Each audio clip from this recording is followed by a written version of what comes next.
अस्सलाम वालेकुम।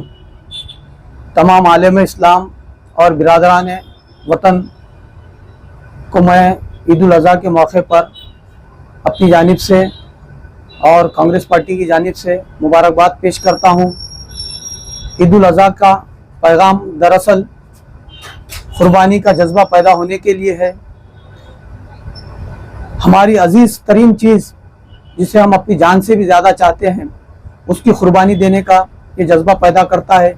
ख़ासकर ईद के मौके पर हमें इस बात का सबक मिलता है कि हम जब अपनी ज़िंदगी दुनिया में गुजारते हैं तो अपने में एक इसार और क़ुरबानी का जज्बा पैदा हो, दूसरों के लिए हमदर्दी का जज्बा पैदा हो और अल्लाह की रज़ा के लिए हम अपनी अजीज़ तरीन चीज़ भी अल्लाह की राह में क़ुरबान करने के लिए तैयार है। ये इसका असल मकसद है।